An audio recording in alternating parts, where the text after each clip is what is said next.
Welcome in, everybody. It's Randomly Selected. I'm your host, Mario Smith. Randomly Selected is powered by the Silver Room. Word. This one's for the culture. Today, Lars Professor joins us.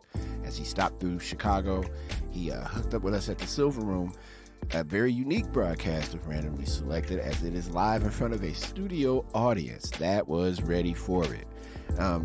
We talk about his origin story, as we do with most of our guests. Ask him how Looking at the Front Door was created, his relationship with Main Source. It's a lot today. Stay tuned, listen close. This is a good one. It's Randomly Selected, powered by the Silver Room. We welcome Lars Professor. Yo, yo, yo, yo. How are you? Good, man. Hope everybody here is good too. You know, we here. For sure. It's good to see you again. You've been in our town more than a couple of times in your illustrious career. I wanted to ask you your origin story for the folks that may not know. Well, I came up in New York, regular New York hip-hop dude. It's inception, breakdancing, graffiti, all of that is just, what we did coming up. And I had a little stint with graffiti, got caught out there. That's my only famous graffiti story is that I got caught by DT that was famous. And that was it for the graffiti part. But we dabbled in everything, and music stuck. Like breaking, all of that. Like I used to lose my mind to certain songs when we were breaking, and breaking got played out after a while. So it was just about now DJing, and like I said, we tried our hand at everything. So you knew a little bit about DJing, you knew a little bit about this, but then once the music and the trouble was over, like it was just like, yo, we going in on this music. And I just started turntables, drum machines, beat machines, all of that kind of stuff. Yeah, just the normal things we was doing out there at that time. New York is the mecca of hip hop for sure. The most important part of it has happened in that city. You saw a lot of it from its beginning, as you said, the inception. What's the one thing that happened that stands out the most that you saw coming up? Really just the industry embracing, because I remember times when it was like, yo, y'all get out this hallway now with this breakdance and stuff. Like they was like shooing us away, like, yo, get out of here. And so just to see brothers kind of, getting a just due after a while was a beautiful thing.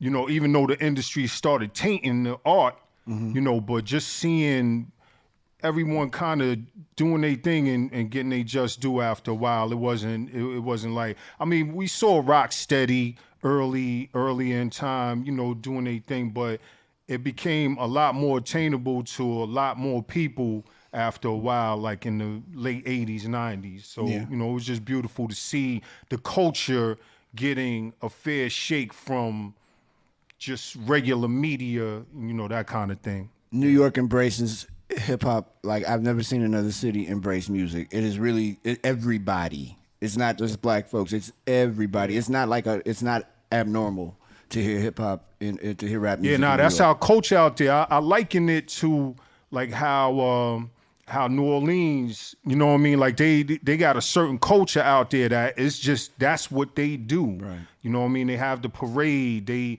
do their thing. So that's kind of how it is out in New York. With us. I want to move forward. Main Source.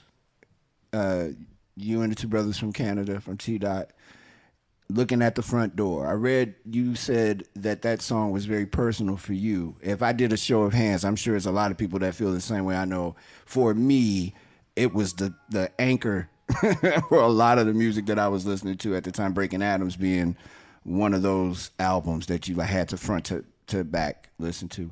But you talked about that song in particular being personal for you. Can you expound on that a little bit? Yeah, man. It's dealing with breakups. I normally, everyone, some shape or form, whether it was their parents, whether it was, them themselves, dealt with that. I mean, for me, to lightly touching on it, I saw a lot of beefing going on in between my parents in life, and that was kind of like, a little bit of my story. It was like, always like, yo, I'm gonna be out of here. A lot of people's parents, like, they split up or whatever, right. You know what I'm saying? Mine stayed together, but it was a lot of fighting in there, you know what I mean? Like, when I started to make it, everything smoothed out and they was good. Like, right. They saw... Fighting between you and your parents, you mean? No, I mean between them. Oh, when they saw me start making it in music, I'm saying, you know what I mean? Like, when they saw me start making it in music, they started getting real smooth, but yo, it was like, oh, wow, this, but it was a lot of like an early, which in a lot of, and I like, even in that magazine, I was kind of scared a little bit, but so many people have come to me like, yo, bro, I dealt with the same thing in life. You ain't got to be shy about it or whatever, but right. It's just a song to, and I love it now, man. I've gone through ups and downs, a roller coaster with that because it is so personal. Mm-hmm. You know what I'm saying? You see like brothers, going through it and they come up to you, they like, yo, it's a different meaning for them. Like it's just, for my counterparts, the other people who was coming, they was happy. They was like, well, they was doing like happy rhymes and right. and I was more like, telling it how it was, like just kind of taking my life story a little bit and putting it on record. So I always felt the way about it. But to this day, it is a part of life. It's a part of life. Sometimes hopefully we wish everyone the best, that they have success in all their endeavors and they never have to have any breakdowns. But it is a part of life that people have breakdowns, and that's what that is kind of talking about. I hear that song in my head at least 3 times a week. And I mean, for one thing or another, you know what I'm saying? Yeah, at work or whatever. We take it to a broader spectrum of like God and just how people fight every night. Yeah, you know what I'm saying? Yeah. Just like people in general, like human, the humans, like it's crazy where that song is gone in life. I had one idea of what I was talking about, right. But it's just ballooned into like a whole umbrella statement kind of thing. All right, so around that time, is that when you met Nas and you first heard him? Absolutely, yeah. All of that was happening at once. We were in the vortex of that energy right then and there. How old was he again? Man, Nas had to be like 17. Wow. Something like that, wow. 17. So, I mean, even him, like he went through, stuff like that with his family, right. What I'm saying, where his father had to make a move and his mother, he came up with his mother. So it was just crazy that we were, Akinelli, a lot of us we were trying to counter the music a little bit because the music is, you hear it, you like, man, this make me feel good. So we were like, man, we want to kind of not drag it a little bit, but take a little bit of the happiness out of it and just kick some realness to it, And so, yeah, Nas around that time was definitely in the fold. Lars Professor tells us about Live at the Barbecue and its conception, his involvement on the Illmatic album. My man was really involved on the Illmatic album and how all that happened. And also stories about the Queen's Lounge. Large Pro in the building on Randomly Selected. Man, Live at the Barbecue. Just some wild, a wild bunch of dudes that just, graduated high school, all of that. We were supposed to be in college. You know what I'm saying? We wasn't supposed to be. So, I mean, it's just us with that youthful energy, wilding out, like all of that, and just putting it on wax. And, man, like those times, it was perfect for our age group right then and there, just to be so vibrant and energetic. You know what I'm saying? We were just releasing that energy to the world, and they got it. You know what I'm saying? Like we still to this day, like Live at the Barbecue. When I go overseas somewhere in France and just hear like and see the B-boys breakdancing to it, I'm like, man, this thing took on a whole other life of it. We bugging out, but like they, just the tempo, the record and everything. So just thankful for those times. But definitely Nas was in the fold. Big time. That's like the posse cut of all posse cuts. You got Scenario and you got all these other ones. Symphony. We was following the Symphony. Yeah, I know. But I mean, that one is the one that stuck with people because it's the one that people have been trying to make ever since. They've been trying to make Live at the Barbecue. And they haven't been trying to make the Symphony. Nas was like at that time, like it was a little risque to say a lot of the stuff he was saying. When I was 12, I went to hell for. It was like, even when I was hearing it, I'm like, woo, he was dragging them. Yeah, that's what I'm saying. And he was super young and bringing it like that too. Yeah, he had fire in his belly on all those verses on that song. Yeah. But then now, we're moving fast. I'm getting to y'all, I promise. Illmatic. Man. Comes along. Great day for hip hop. So many great albums came out on that day. But that one is the one that still resonates with people in a way that I don't think any of his other work has. Although, I mean, he's the dude. But that album, your involvement in it, how much of that, because it's stuff uncredited that you did, how much of it percentage-wise is you, would you imagine? I mean, I got a big percentage, and I mean, we were actually kind of living, like, not really living together, but we were living like he was coming out to Flushing to kind of escape Queensbridge a little bit. He was writing in Flushing, like Flushing, Queens, over there by the Globe. Right. It was like kind of like a refuge for him. Like he was like, yo, I'm out here chilling, like, now I could write. And so I can't tell a number percentage, but a great percentage. Like it was set up, like God set it up really nice for us. Word up. So I know Halftime was the joint you were reluctant to let him have. Yeah. If you could, and you would have had and kept that for yourself, just pick a verse from it that you would have done on it, if you can recall what that might have been. Oh, man. Yo, well, I mean, that was I had this thing I would get into. It was called the Queen's Lounge around the way. So it would be Busta Rhymes. It'd be a bunch of people coming through at that time. Just such a crazy time in life.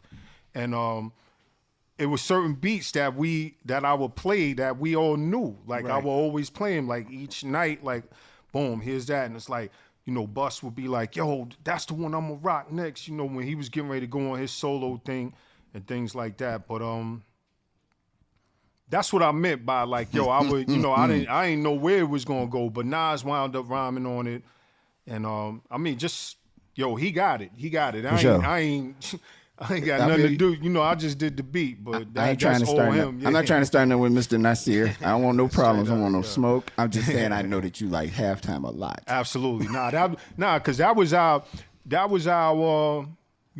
our planting the flag. Like we planted a flag with that one right there. It was now his time. Like we came up on Eric B. and Rakim's time. So a lot of time we were like, just getting in there, like getting in where we fit in. But now he was like, all right, cool, I got my own budget. So and just the energy around that time, like Mob was kind of in the cut, like, all right, cool, we on deck. Like it was so much that was going on. Like even when I watched the Wu-Tang, the Hulu joint, like just to see, it was kind of like the same thing. Like you just saw so many people and so much that was getting ready to happen. It was like it was all happening, and Nas was at the forefront. This part right here, listen closely. We talked with Lars Pro about his collaboration with Q-Tip for the Midnight Marauders album, his process as a producer, who he wants to work with that he hasn't had a chance to work with yet, and speaking of Midnight Marauders, listen real close. He dropped something super heavy on this one. It's Large Pro, randomly selected. Yo, prior to like them even starting to record Midnight Marauders, like me and Tip was like getting together on some drum machine shit, on some like. He was like, yo, cause I went in early. I had a drum machine early. Like he was kind of still going in the studio, bringing the stuff, and the engineers was prepping it up.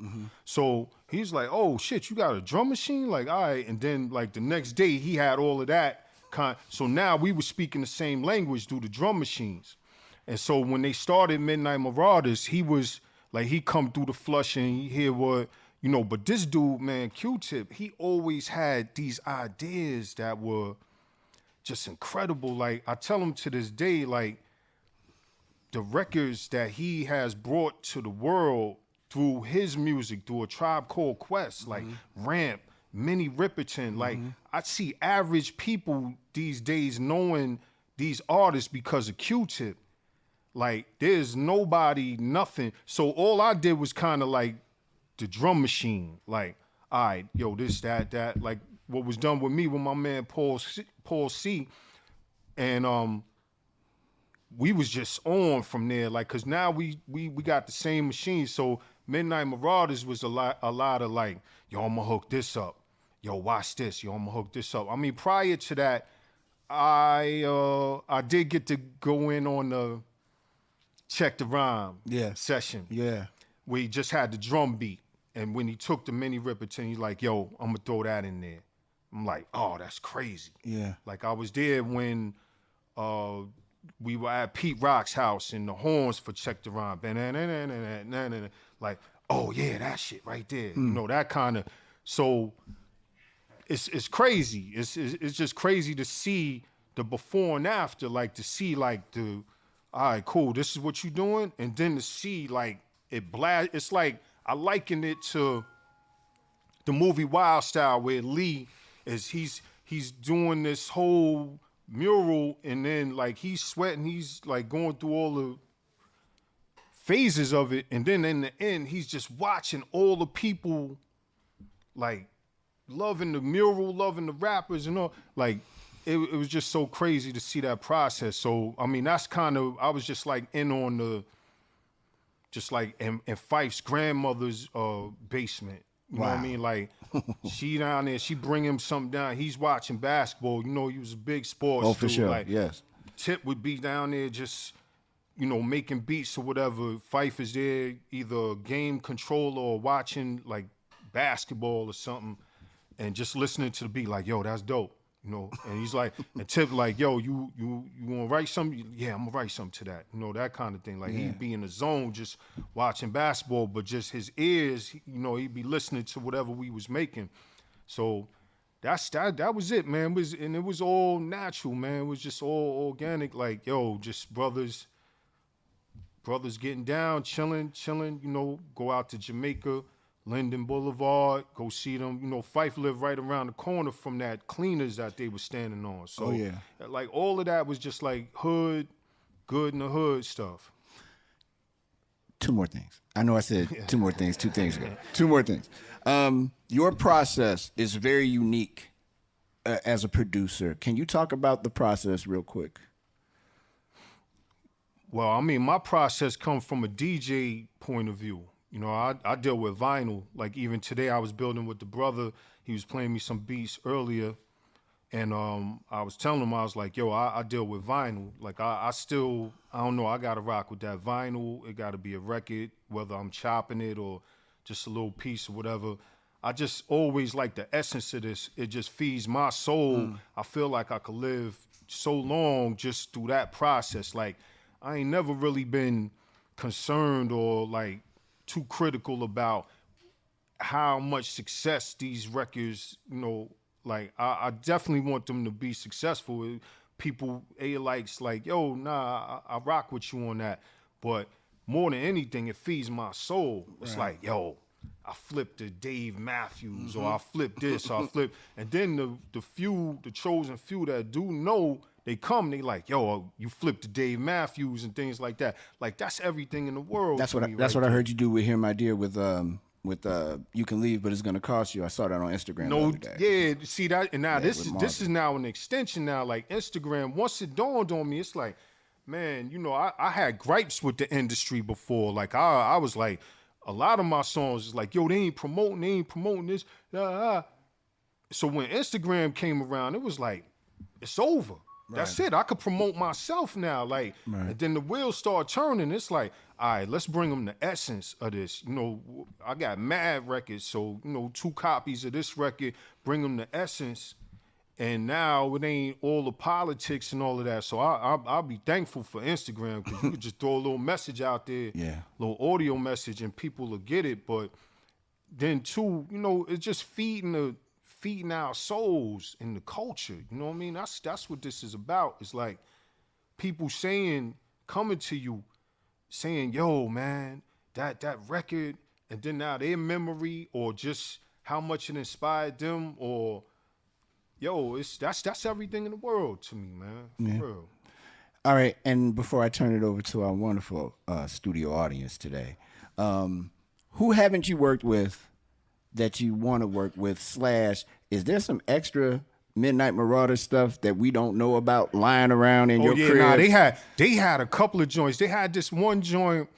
It was Ali was cutting up the ooh la la ah wee. It was supposed to be from the Gangstar Nice and Smooth joint, right? Where Greg Nice says it. Right. They got this song, man, and to this day, man, I would love to hear that song again. But they had so much stuff like in the cut. Even Q-Tip now, man, like the albums he's trashed or shelved, like he got so many joints, man. I don't know what his process is, but yeah, from back in those times, man, because we was doing like tapes, cassette tapes. We was like passing freestyling, bugging out. Yeah, we was bugging, man. We was having fun, still having fun with it. You know, even though I had gripes with the industry, like Q-Tip, being my man Neek, he's in the building. Neek the Exotic is in the building with me from Faking the Funk. Yes, you know my jam. Yeah. I love that song, bro. Exactly. So I'm sorry, I wasn't supposed to do that. Yeah, I love that song. Word. Like we used to be in there like just having fun with it, and that's what. When I got back to that, that's what started feeding my soul again. Because like Faking the Funk came from like just you come up in these origins and this culture that's so ill. It's like, yo, you know, 50 head spins. Like this is the dude that could do hand spins into windmills and all of this. And then now you see people faking it, or like, you know, and it's like, man, this ain't the culture that I come from. So that it was, you know, it was just a lot of gripes with the industry part of it. So when I started getting back with the crew and we started doing it how we used to, and how we, you know, how it originated, that just started feeding my soul again. So like always, even to this day, you know, when we get up, it just feeds the soul. Anybody you want to work with that you haven't worked with yet? Man. This is good, because the last time I said it, it was Vlad, and Vlad asked me, he was like, yo, anybody? And I said the Locks. And then we came out with that Locks joint, just their last album. So, man, I mean, just the Griselda dudes, you know what I'm saying? Just all the Griselda dudes. Definitely, like, you know, they rugged, but I think, like, they could, like, I don't know, like, they, you know, I could add something else on to them. You know, they get money now, so, you know, they got all these, you know, so I could give them, you know, the money beats, like, It Ain't Hard to Tell. Yes, you know, sir. that's our bottle popping. That's what I call that, a bottle popping. Right. You know, that was our hood bottle popping type joint right there. My man, I have a billion questions for you. One of these days, we're going to get a chance to actually sit and talk. Hey, y'all, Lars Professor, everybody. Peace. Extra P. So I had a chance to ask him some questions, but like I mentioned at the very beginning of the broadcast, we had a studio audience that was live, and they had questions of their own for Lars Professor. Among them, what was in the water in the 90s that created such great music? Competition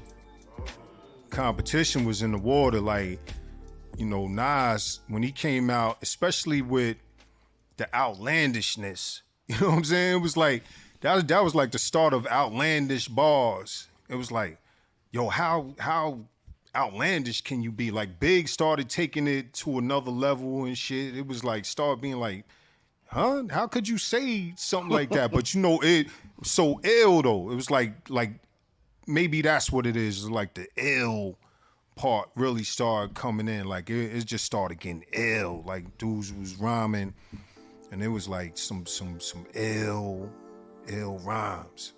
Some ill rhymes. Another question, a favorite Chicago memory for Lars Professor. What was it? Man, one of them was one of my favorite Chicago memories was, I think it was Rock the Bells was out here, and Wu-Tang. Oh my God! Yes. I was like, everybody was out here. It was like Wu-Tang, Nas, everybody. And that. then after that, we went and did a gig over by the field. What was it, Wrigley Field? Something like that? What? I'm a White Sox fan, sir. I'm not familiar. Oh, Wrigley my, Field. I understand. my bad. Let's not start talking about pizza either. Hold on. Let's not start talking about New York and Chicago I understand. pizza. I understand. Wrigley Field is on the north side of our city. Yeah, so up north. right. So you know, and then we had and me and my man Rude won. Word, shout out Rude, man. Word, Rude. Absolutely. Rude, shot, hold it down, and we had a good gig. Like it was like it went from a broad thing to a more localized thing, and that was a night to remember. In this section of the audience questions, he talks about his relationship with Paul C. That was a mentor of mine, absolutely, man. Like Paul C is my dude, man. Everybody in the like late 80s, they would look at the record label and kind of see who was engineering, who was doing what. And so we as a group, Main Source, wanting to record our demo, we looking at the label, we like, all right, this guy Paul C, and it might have been a Super Lover C record or something like that, like Do the James or something like that. But we wound up going and enlisting Paul C to engineer our song. You know, we had ideas. We like, yo, take this part of the record, that part of the record, or whatever. And now he's like, yo, while he's doing what we asking him to do, because that's really what he used to do, what it used to be back in those days. Like you would bring the record and you had these machines were 3,000, 25, 3,000, 35. Dudes didn't just have those, you had turntables in a mixer, but you had no $3,500 drum machine. So we, leave that to the engineer. So it'd be like, yo, take this part, take that snare, take this horn. And so Paul would be putting the ideas together like, yo, this shit is kind of tough. Like, yo, yeah. And so he kind of took a liking to me out of the group, like, cause he's like, yo, damn, that kind of thing. Like he was really into it, and then we started clicking, man. Outside of like the group and doing our group Main Source sessions, we started clicking. Like I wound up going to his home. He lived not too far from JFK. When you go to New York, you got Rosedale. Yeah. So Rosedale's like a hop skip from JFK Airport.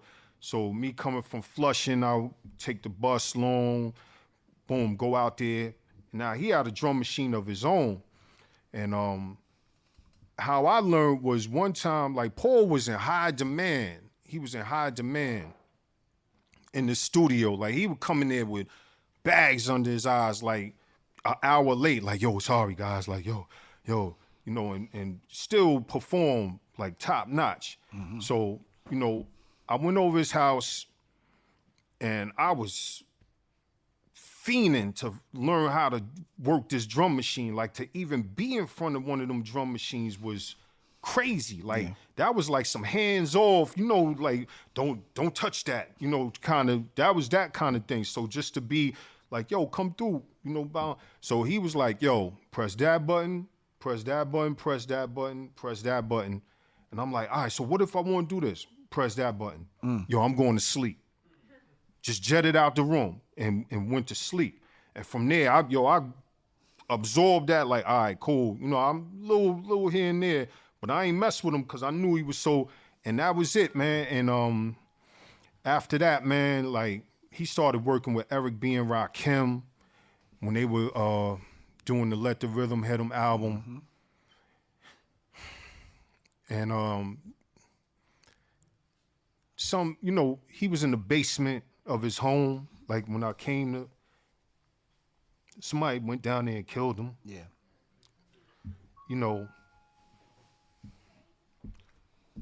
That's his story. I still, like my production company, the company that's on Nas's album is Paul C. Yeah. Productions. And, it's just crazy how it went down for him, And I'm saying all of this, and this was a white dude. You know what I'm saying? So it wasn't like no soul brother type, all of that and all of that. It was like a white dude like that was making bangers early. Man, for sure. Early, like Rick Rubin, all of that was cool, but Paul was making like street bangers that people in Jamaica in the Coliseum, like in Latin quarters Rick Rubin too, but it was a new layer that he was doing on it, man, and God bless him, man. Word. That's my mentor, Paul C. Word. We make some noise for Paul C. Word. Paul C. McCasty. Paul C. McCasty.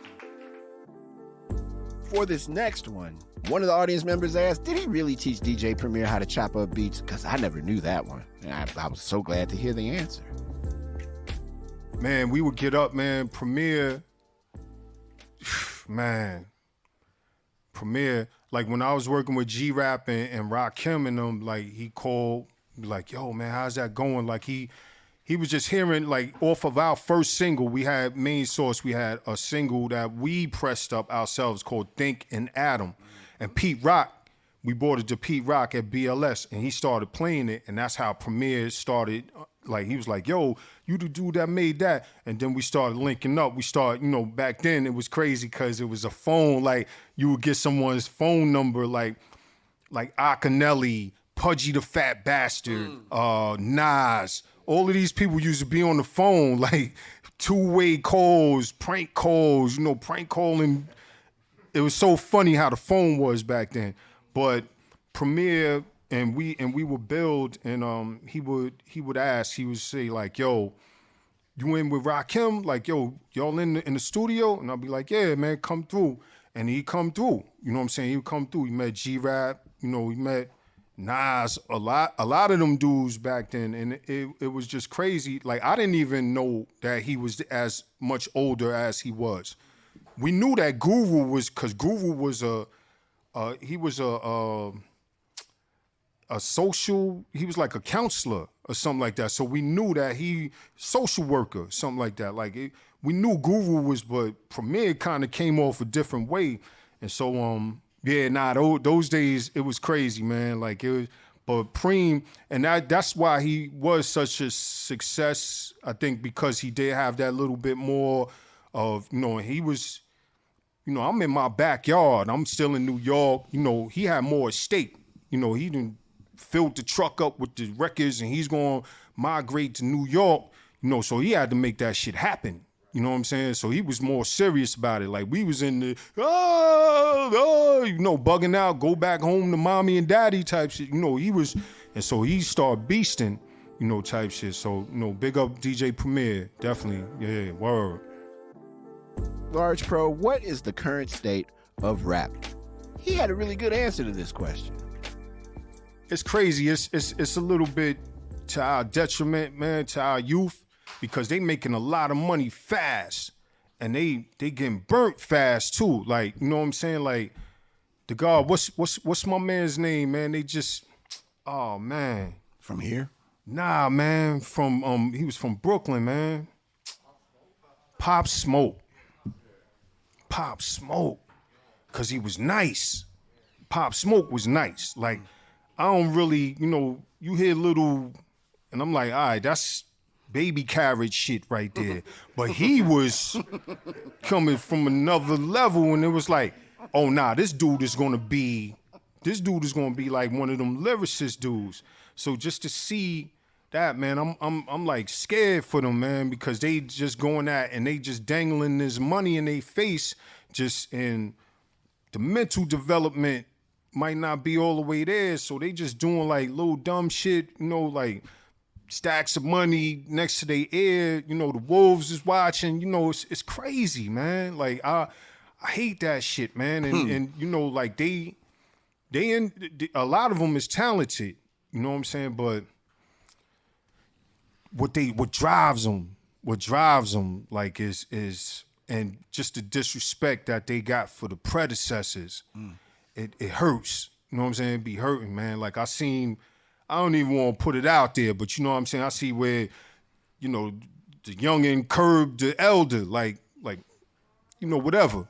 Yeah. And it's like, damn, that ain't, it's just crazy, man. But the industry, you know, strikes again. They do their thing. That's why things like this are good, because like grassroots, we need to bring that grassroots back to it, where it's like, yo, nah, you got to actually go in that store. You got to build. You got to, you know, that type of thing, because it's a lot of beating around the bush, hiding backstage, and, you know, not really actually having that interaction. That humble you when you have that interaction. You know what I'm saying? When you got to actually pound that pavement, give daps, people got to, you know, like, yo, what up? You know, that kind of thing. And the industry is creating this bubble around them artists where they ain't got to do that. And it's crazy, man. But, I mean, musically, I love, like, the bang of the music. That shit be banging. The bass is crazy. It ain't like from our times where we had just these sampling these records. It's just like the bass is bananas. But, you know, other than that, man, it's just sad for the youth, you know, definitely of that trap drill kind of, you know. I mean, we still got the ones that's coming up under our format, like the boom bap and shit like that. Like, and that, you know, God bless them all, though, for real. Word. Finally, our last audience question. With record digging, what was the thing that made him choose a particular record, and what's his favorite spot in the United States for record digging?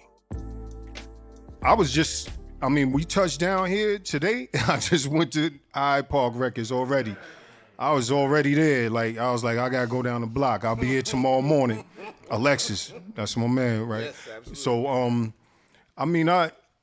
it's changed throughout the years. I started just on some looking for samples, and after a while, it just started becoming, you know, because you listen to the records and you actually absorbing the spirits and the music, you know. So after a while, like now, I'm some of the records I'm getting rid of now because it was just for samples, like one just had one snare on it or something like that. But now where I'm at is just like a good record collection, soul, whatever's funky. It don't matter if it's black soul, you know, what they call it, blue-eyed soul, you know, whatever it is. Like I just as long as it's funky, like, and that's the stuff I try to put on Instagram, like just try to catch people like, yo, this is, you know, boom, like you never think something was on this record, that kind of thing. And the second part of the question was? Hey, there we go. No doubt, my man. Just hanging out. We word. I see what you did there. We gotta give the people a chance to come and meet now. Absolutely. And do the greet and all that. But before we go, is there a new Main Source project on the way? Main Source. Well, me and my man Neek the Exotic, we got this There it is. Yeah. There it is. You know, we our main source. Word. Say that. You know what I'm saying? But we got this extra exotic project that we put out there. We actually got Q-Tip on there rhyming. Oh wow. Got Q-Tip on there rhyming. We got Pharaoh on the joint. Oh wow. Yeah. He been on 10 lately.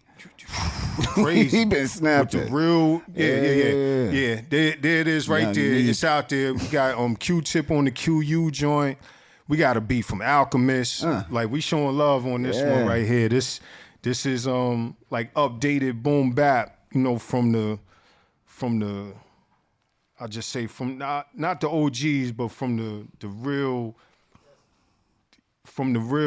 cloth. Yes, sir. Yeah. This is from the original cloth. Pardon me. Let me say this, and then we're gonna stop the tape. You are important, brother. You are important. Man, appreciate that.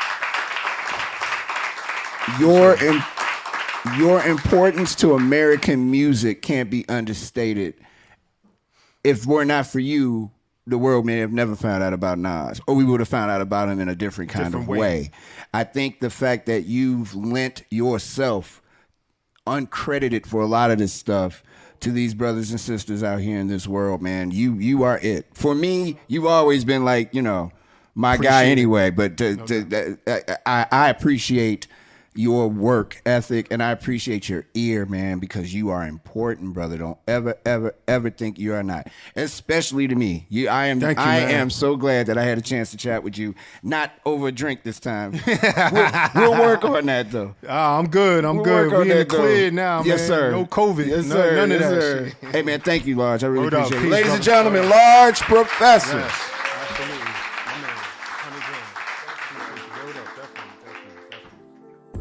Thanks for checking out Randomly Selected, powered by the Silver Room, and a very, very special thank you to Large Professor. You know the catalog, you got the discography. He is a part of this culture, so we are really glad that we had a chance to celebrate with him and talk to him and hand him his flowers while he was able to smell them. It ain't enough to just touch them. The next episode of Randomly Selected is hyper-localized, but depending on where you live, could have an effect on you. It's Cook County Assessor Fritz Kagi talks about his Hyde Park beginnings, what it's like to do his job, and exactly what the hell is his job. Thanks for listening, y'all. Tell everybody, subscribe and rate, please. Thank you so much for listening. See you soon. Randomly Selected is powered by the Silver Room.